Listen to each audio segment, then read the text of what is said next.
إن الحمد لله نحمده ونستعينه ونستغفره ونعوذ بالله من شرور أنفسنا ومن سيئات أعمالنا. من يهده الله فلا مضل له ومن يضلله فلا هادي له، وأشهد أن لا إله إلا الله وحده لا شريك له، وأشهد أن محمدا عبده ورسوله. يا أيها الذين آمنوا اتقوا الله حق تقاته ولا تموتن إلا وأنتم مسلمون. يا أيها الناس اتقوا ربكم الذي خلقكم من نفس واحدة وخلق منها زوجها وبث منهما رجالا كثيرا ونساء، واتقوا الله الذي تساءلون به والأرحام إن الله كان عليكم رقيبا.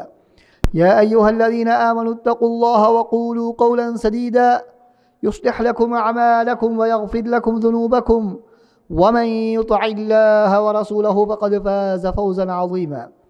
أما بعد فإن أصدق الحديث كتاب الله، وخير الهدي هدي محمد صلى الله عليه وسلم، وشر الأمور محدثاتها، وكل محدثة بدعة وكل بدعة ضلالة. உலகை படைத்து பரிபாலிக்கக்கூடிய வல்லவன் அல்லாஹ்வுக்கே புகழனைத்தும் சத்திய தூதையும் சன்மார்க்க போதனையும் எடுத்துரைப்பதற்காக அனுப்பப்பட்ட அருமை ரசூலுல்லாஹி ஸல்லல்லாஹு அலைஹி வஸல்லம் அவர்கள் மீதும் அவர்களை பின்பற்றியவருடைய குடும்பத்தார்கள் நபித்தோழர்கள் கியாமத்து வரைக்கும் வரக்கூடிய நல்லவர்கள் என்பவர்கள் அனைவர் மீதும் அல்லாஹ் சுப்ஹானஹு தஆலாவின் பாராட்டுக்களும் பாதுகாப்பும் உண்டாகட்டுமாக.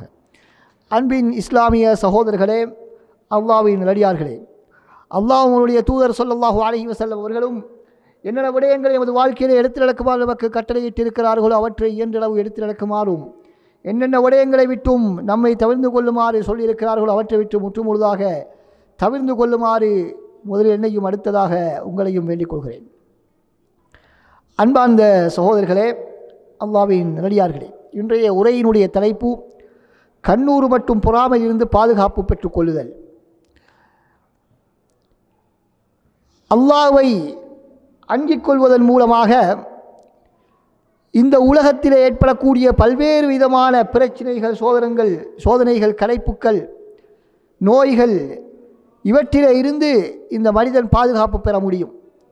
அதே போல அந்த தக்வாவின் மூலமாக மறுமையிலே நரகத்திலே இருந்தும் அல்லாஹ்வுடைய கோபத்திலே இருந்தும் இந்த மனிதன் பாதுகாப்பை பெற்றுக்கொள்ள முடியும். அன்பார்ந்த சகோதரர்களே, அல்லாஹ் தஆலாவினுடைய ஏற்பாடு, அவனுடைய ஞானத்தில் உள்ள ஒரு விடயம்தான் இந்த உலக வாழ்க்கையிலே மனிதனுக்கு பல்வேறு விதமான சோதனைகள், பிரச்சனைகள், சிக்கல்கள், துன்பங்கள் ஏற்படுவது.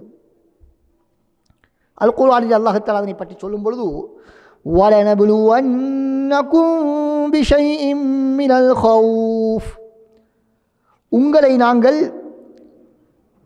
பயத்தின் மூலமாக, பட்டினியின் மூலமாக, சொத்து செல்வங்களிலே, உயிர்களிலே உங்களுக்கு சேதம் ஏற்படுவதன் மூலமாக, விளைச்சல்களிலே, விவசாயங்களிலே குறை ஏற்படுத்துவதன் மூலமாக நாங்கள் சோதித்தே தீர்வோம் என்று அல்லாஹ் தஆலா சொல்கிறார்.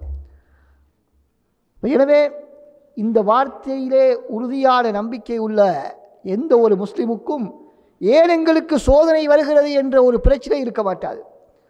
சோதனை வரவில்லை என்றால் தான் பிரச்சனை.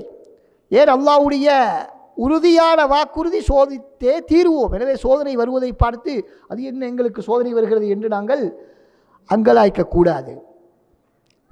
அந்த வசனத்தை அல்லாஹ் தஆலா எவ்வாறு முடிக்கின்றான், வபஷ்ஷிரிஸ் ஸாபிரீன், அப்படியான அந்த சோதனைகளின் போது நபியே நீங்கள் பொறுமையாக இருக்கக்கூடியவர்களுக்கு நன்மாராயம் சொல்லுங்கள்.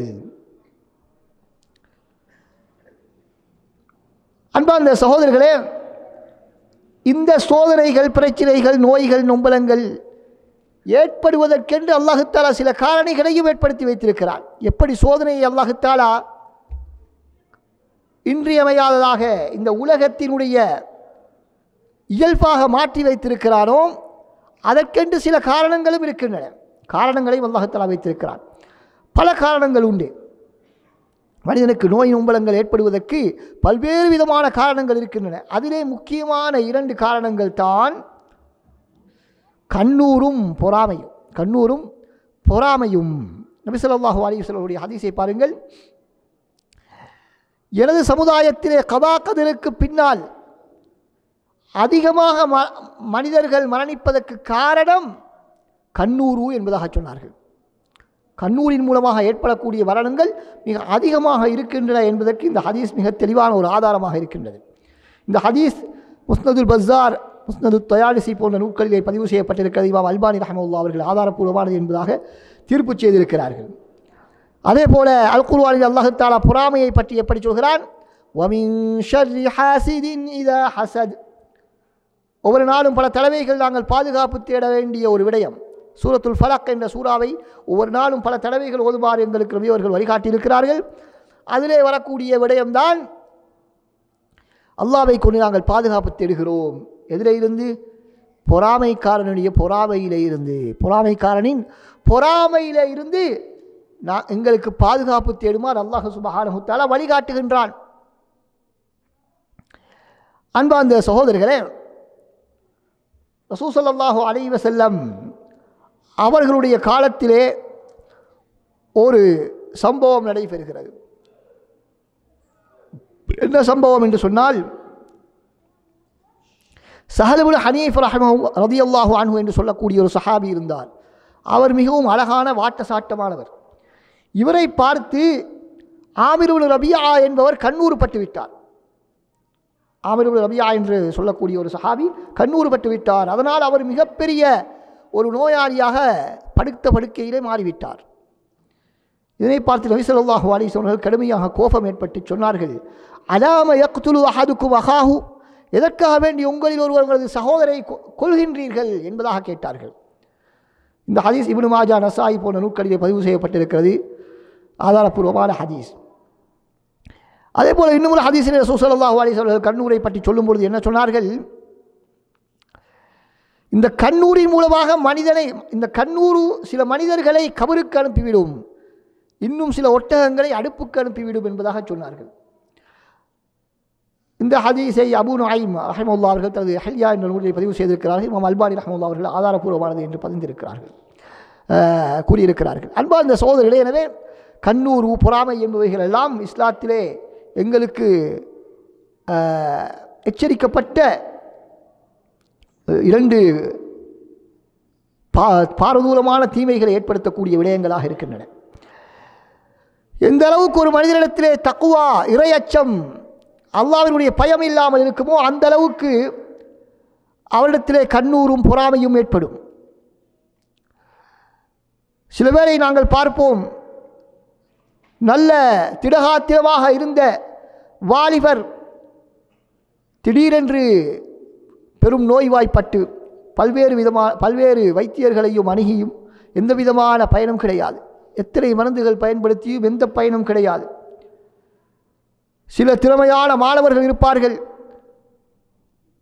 ஆனால் திடீரென்று அவர்களுக்கு படிப்பிலே வெறுப்பு ஏற்பட்டுவிடும்,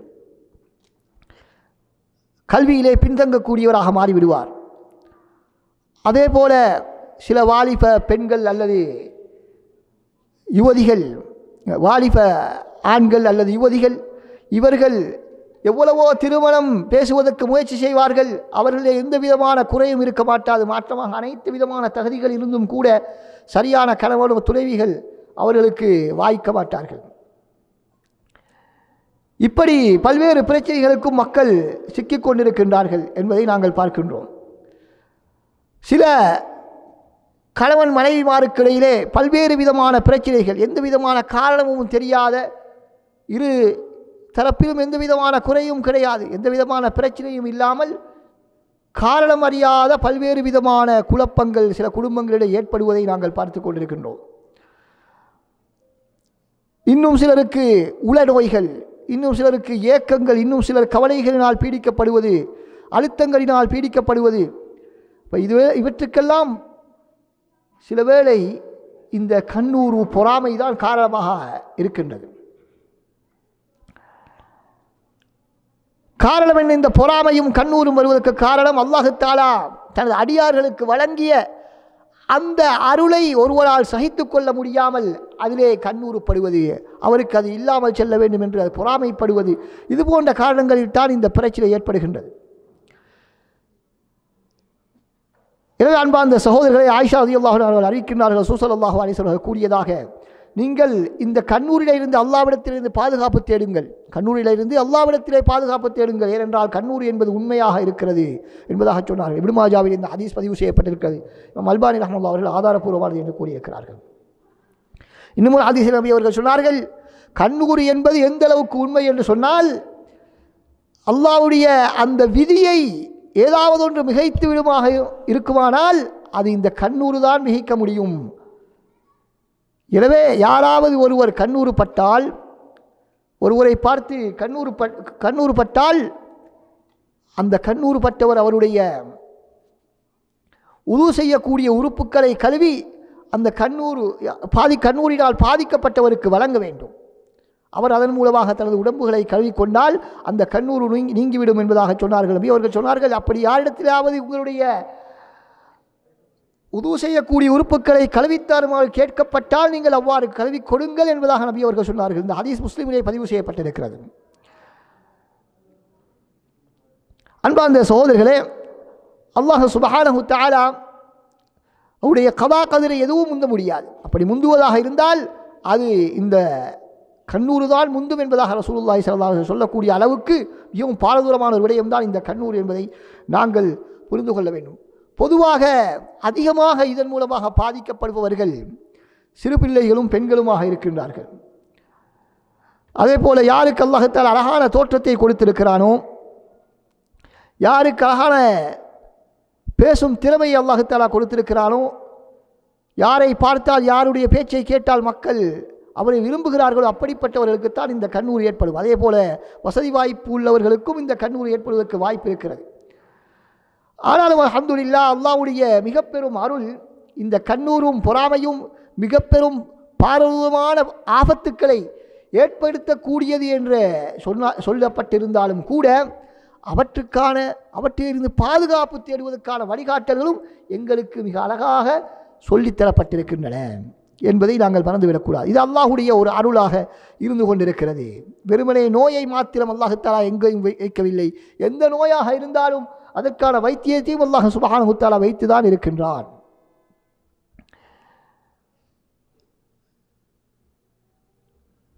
அன்பார்ந்த சகோதரர்களே, குர்ஆனிலும் சுன்னாவிலும் இந்த பொறாமை மற்றும் கண்ணூரில் இருந்து பாதுகாப்பதற்கான பல்வேறு விதமான வழிகாட்டல்கள் எங்களுக்கு வழங்கப்பட்டிருக்கின்றன. அதிலே முதலாவது தான் எங்களுடைய ஏகத்துவத்தை, அல்லாஹ்வின் மீது உள்ள நம்பிக்கையை நாங்கள் உறுதிப்படுத்திக் கொள்ள வேண்டும்.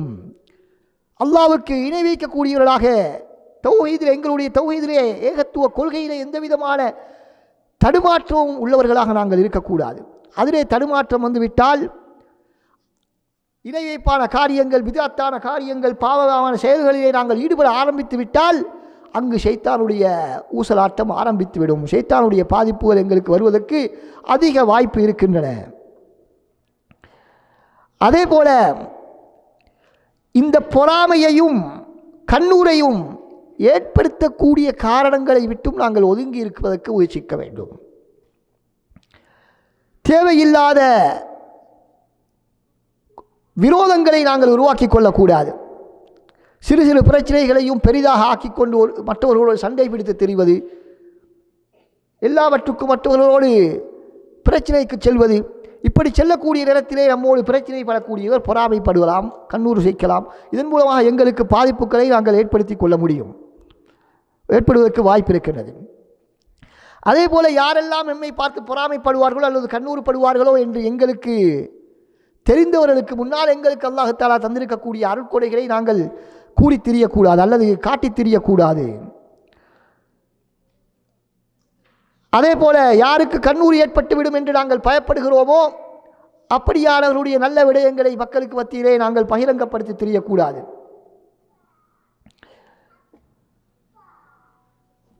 நாங்கள் பார்க்கின்றோம் யூசுப் அலைஹிஸ்ஸலாம் அவருடைய வரலாற்றிலே அவர்கள் சிறு வயதிலே இருக்கும் பொழுதும் அவர்கள் ஒரு நல்லதொரு கனவை காண்கிறார்கள். அவருடைய எதிர்காலத்தை பற்றி எதிர்வு கூறக்கூடிய, அவர்களுக்கு நபித்துவம் கிடைக்கக்கூடிய ஒரு கனவை அவர்கள் காண்கின்றார்கள். அந்த கனவை கண்டு தனது தந்தையிடத்திலே அந்த யூசுப் அலைஹிஸ்ஸலாம் அவர்கள் சொன்ன பொழுது அந்த தந்தை என்ன சொன்னார்? லா தக்ஸுஸ் ருயாக அலா இஹ்வதிக ஃபயகீது லக கைதா. இந்த அன்பு மகனே, உனது இந்த கனவை உனது சகோதரர்களிடம் நீ சொல்லிவிடாதே. அப்படி சொன்னால் அவர்கள் உனக்கு ஏதாவது சூழ்ச்சி செய்யலாம் என்பதாக சொன்னார்கள். எனவே அப்படி பொறாமை கண்ணூறு ஏற்படும் என்று எங்களுக்கு அச்சம் இருந்தால் அந்த நேரத்திலே நாங்கள் சில விடயங்களை நாங்கள் மறைக்க வேண்டும் என்பது எங்களுக்கு இதில் இருந்து வழிகாட்டப்படுகிறது.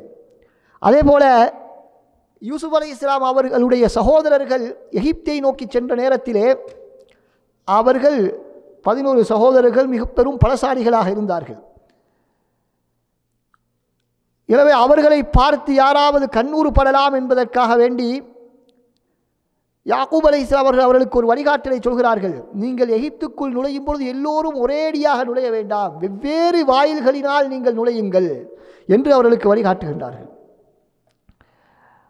எனவே யாருக்காவது இப்படியான அச்சங்கள் பயங்கள் இருந்தால் அவர்கள் தமது அந்த நமக்கு பொறாமையை ஏற்படுத்தக்கூடிய கண்ணூரை உருவாக்கக்கூடிய அவற்றை நாங்கள் மறைக்க வேண்டும், அதனை அம்பலப்படுத்தக்கூடாது, பகிரங்கப்படுத்தக்கூடாது, பரப்பக்கூடாது.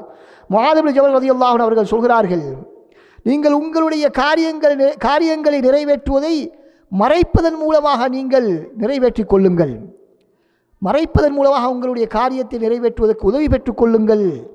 ஏனென்றால் அல்லாஹ்வுடைய அருட்கொடைகளை பெற்றவர்கள் அனைவருமே பொறாமைக்கு ஆளாகுவதற்கு வாய்ப்பு இருக்கிறது என்பதாக சொல்கிறார்கள். ஆனால் இன்று நாங்கள் நமது நடவடிக்கைகளை எடுத்து பார்ப்போம் என்று சொன்னால் இந்த கண்ணூரையும் பொறாமையையும் விலை கொடுத்து வாங்கக்கூடிய கேட்டு வாங்கக்கூடிய ஒரு நிலைமையைத்தான் நாங்கள் பார்க்கின்றோம்.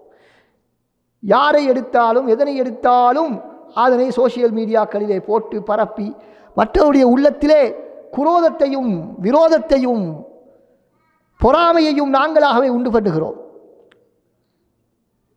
இன்று சமூக வலைத்தளங்களை பயன்படுத்தக்கூடிய எல்லோருமே வசதி வாய்ப்புள்ளவர்கள் அல்ல.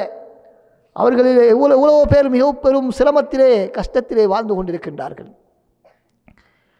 எனவே அல்லாஹ் தஆலா எங்களுக்கு தந்திருக்கக்கூடிய நியாமத்துகளை வைத்து நாங்கள் பெருமைப்பட்டுக் கொள்ளக்கூடிய நேரத்திலே அது கடைசியிலே எங்களுக்குத்தான் பாரதூரமான விளைவை கொண்டு வருவதற்கு வாய்ப்பு இருக்கின்றது என்பதை நாங்கள் புரிந்து கொள்ள வேண்டும். எனவே எதனை நாங்கள் பகிரங்கப்படுத்த வேண்டும், எதனை பகிரங்கப்படுத்தக்கூடாது என்ற ஒரு ஒழுக்கம் இருக்கிறது. ஆனால் இந்த காலத்தில் அவைகள் எல்லாம் மீறப்பட்டு வீட்டுக்குள் வைக்க வேண்டிய விடயங்கள் எல்லாம் அம்பலப்படுத்தப்படுவதை நாங்கள் பார்த்து வருகின்றோம். இதன் காரணமாகவும் பல்வேறு விதமான சிக்கல்களை நாங்கள் சிக்கிக்கொள்வதற்கு வாய்ப்பு இருக்கிறது. அன்பார்ந்த சகோதரர்களை, அடுத்ததாக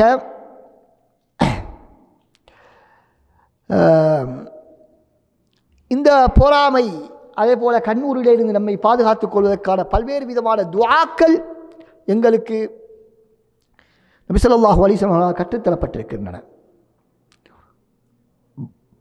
ஒருமுறை ஜிப்ரீல் அலைஹிஸ்ஸலாம் அவர்கள் வந்து நபி அவர்கள் நோயுற்றிருக்கிறார்கள். அப்பொழுது ஜிப்ரீல் அலைஹிஸ்ஸலாம் அவர்கள் வந்து, முஹம்மதே நீங்கள் என்ன நோயுற்றிருக்கிறீர்களா என்று கேட்டுவிட்டு ஆம் என்று ரசூலுல்லாஹி ஸல்லல்லாஹு அலைஹி வஸல்லம் சொன்ன பொழுது அவர்கள் ஒரு துஆ ஓதி விடுகிறார்கள். ஜிப்ரீல் அலைஹிஸ்ஸலாம் அவர்கள் நபி அவர்களை பார்த்து துஆ ஓதுகிறார்கள். பிஸ்மில்லாஹி அர்கீக மின் குல்லி ஷைஇன் யுதீக வ மின் ஷர்ரி குல்லி நஃப்ஸின் அவ் ஐனின் ஹாசிதின் அல்லாஹு யஷ்ஃபீக பிஸ்மில்லாஹி அர்கீக என்ற துஆவை ஓதுகிறார்கள். இந்த முஸ்லிமிலே இந்த ஹதீஸ் பதிவு செய்யப்பட்டிருக்கு.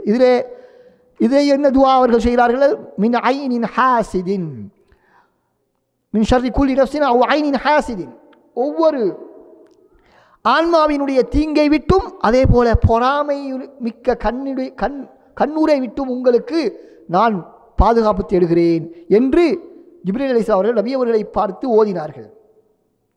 எனவே எங்களுடைய வீட்டில் யாருக்காவது ஏதாவது இப்படியான கண்ணூர்கள் பொறாமைகள் ஏற்பட்டிருப்பதாக நாங்கள் கருதினால் இந்த துஆவை நாங்கள் ஓத முடியும். இந்த துஆவை நாங்கள் அவர்கள் மீது ஓதலாம் என்பதற்கு இந்த ஹதீஸிலிருந்து எங்களுக்கு ஆதாரம் கிடைக்கின்றது. அதே போல ரசூலுல்லாஹி ஸல்லல்லாஹு அலைஹி வஸல்லம் அவர்கள் எப்பொழுதும் தனது பேரர்களான ஹசன் ஹுசைன் ரலியல்லாஹு அன்ஹு அவர்களுக்கும் இப்படி துஆக்களை ஓதி விடுவார்கள். என்ன துஆ? உஈதுகுமா பிகலிமாத்தில்லாஹி தாம்மஹ் மின் குல்லி ஷைத்தானின் வஹாம்மஹ் வ மின் குல்லி ஐனின் லாம்மஹ். அதிலும் கண்ணூரை விட்டும் உங்களுக்கு அல்லாஹ்விடத்திலே நாங்கள் பாதுகாப்பு தேடுகிறேன் என்ற கருத்திலே அமைந்த துஆவை ரசூலுல்லாஹ் தனது பேரர்களுக்கு ஓதக்கூடியவர்களாக இருந்தார்கள். ஆனால் குல் அஊது பில் ஃபலக் குல் அஊது பின் நாஸ் என்ற 2 அத்தியாயங்களும் சூறாக்களும் இறங்கியதன் பின்னால் நபி அவர்கள் இந்த துஆவை ஓதுவதை விட்டுவிட்டு அந்த சூறாக்களை ஓதினார்கள். அந்த சூறாக்களை ஓதினார்கள். எனவே அந்த 2 சூறாக்களையும் நாங்களும் ஓதுவதோடு எங்கள் பிள்ளைகளுக்கும் நாங்கள் ஓதிவிட வேண்டும். அவர்களை ஓதுவதற்கு நாங்கள் பழக்க வேண்டும். சொன்னார்கள், இப்ராஹிம் அலைஹிஸ்ஸலாம் அவர்களும் தனது பிள்ளைகளுக்கு இந்த துஆவைத்தான் ஓதி பாதுகாப்பு தேடினார்கள் என்பதாக நபி அவர்கள் சொல்லக்கூடியவர்களாக இருந்தார்கள். அடுத்ததாக அன்பார்ந்த சகோதரர்களே,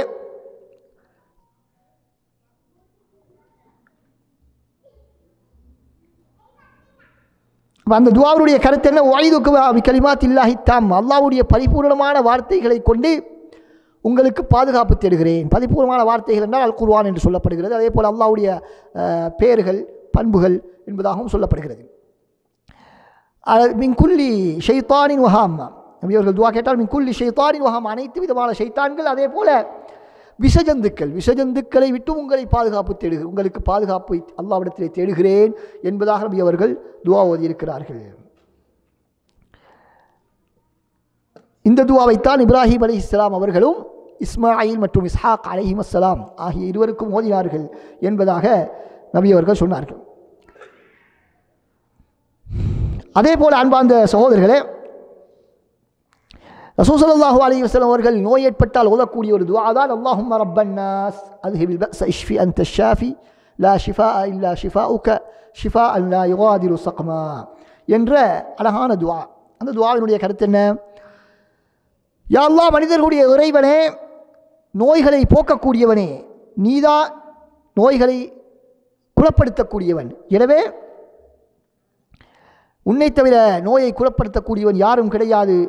எனவே இந்த நோயை இதற்கு பின்னால் எந்த விதமான அதனுடைய பக்க விளைவுகளும் இல்லாமல் இந்த நோயை குணப்படுத்தி விடுவாயாக என்று மிக அழகான கருத்தை தரக்கூடிய ஒரு துஆ புகாரியிலே இந்த ஹதீஸ் பதிவு செய்யப்பட்டிருக்கிறது. எனவே கட்டாயம் இந்த துஆக்களை நாங்கள் வரணமிட்டு எங்களுக்கு நோய் வந்தாலும் எங்களுடைய குடும்பத்தில் யாருக்காவது நோய் வந்தாலும் நாங்கள் அதனை பயன்படுத்த வேண்டும்.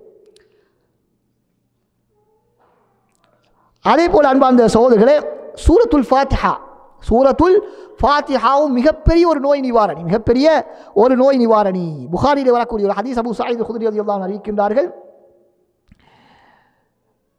ஒரு சஹாபாக்களுடைய ஒரு கூட்டம் ஒரு ஊருக்கு செல்கிறார்கள். பிரயாணம் செல்லும் பொழுது அந்த ஊராரிடத்திலே அந்த மக்கள், அந்த சஹாபாக்கள் விருந்து வழங்குமாறு கேட்கிறார்கள், உணவு வழங்குமாறு கேட்கிறார்கள். அவர்கள் வழங்கவில்லை. அந்த காலத்தில் அப்படித்தான். ஒரு ஊருக்கு சென்றால் அந்த ஊரிலே உள்ளவர்கள் தான் அந்த பிரயாணிகளை கவனிக்க வேண்டும். அது அந்த காலத்தில் இருந்த ஒரு வளமை. அப்படி செய்யாவிட்டால் அந்த ஊராருக்கு அது ஒரு கெட்ட பேர். இன்று போல அங்கு எல்லா இடங்களிலும் கடைகளோ வாங்கி உண்பதற்கான எந்த விதமான ஏற்பாடுகளும் கிடையாது என்பதனால் அப்படித்தான் அந்த காலத்தில் இருந்தது. எனவே சஹாபாக்கள் உணவு கேட்டும் கொடுக்கவில்லை. எனவே அவர்களுக்கு மிகவும் கவலையோடு இருந்த நேரத்திலே அந்த ஊர் தலைவரை ஒரு விசஜந்து தீண்டிவிட்டது. அவர்கள் எவ்வளவோ வைத்தியங்களை செய்து பார்க்கிறார்கள், ஒன்றுமே அவருக்கு பலனளிப்பதாக தெரியவில்லை. அப்பொழுது அந்த மக்கள் சொன்னார்கள், இந்த ஊருக்கு புதிதாக ஒரு கூட்டம் வந்திருக்கிறார்கள், அவர்களிடத்திலே ஏதாவது வைத்தியம் இருக்கலாம், போய் கேட்டு பார்ப்போம் என்று சஹாபாக்களிடத்திலே வந்து கேட்டார்கள்.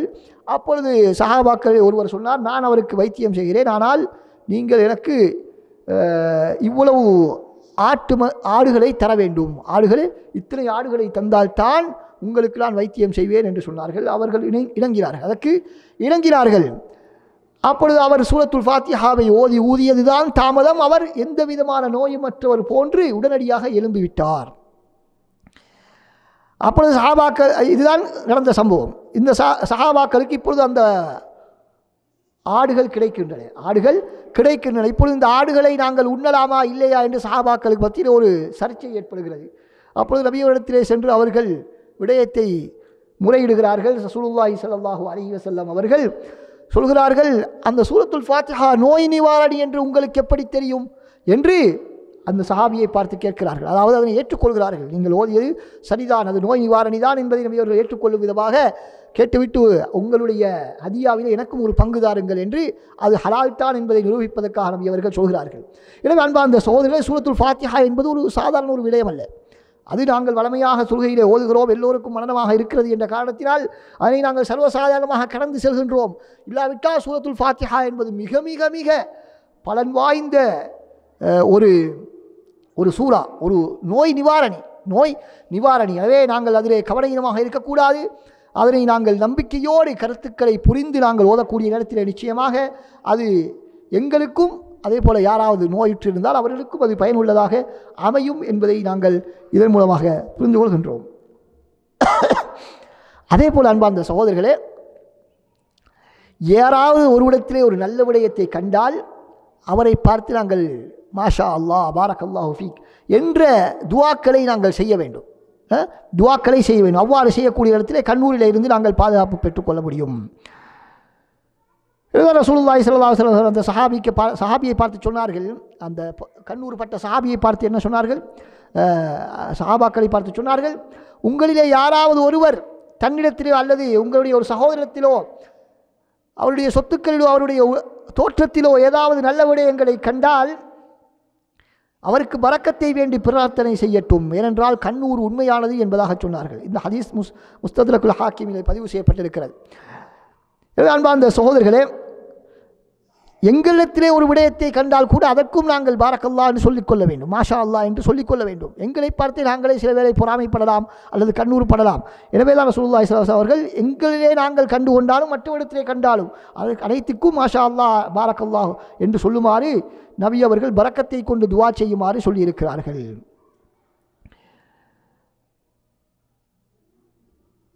அதே போல யாராவது நோயாளிகளை நாங்கள் நோய் விசாரிக்க சென்றால் அவர்களை பார்த்து நாங்கள் ஓத வேண்டிய துவாக்கள் இருக்கின்றன. அதிலே ஒன்றுதான் அஸ்அலுல்லாஹல் அஸீம் ரப்பல் அர்ஷில் அஸீம் ஐயஷ்ஃபியக்.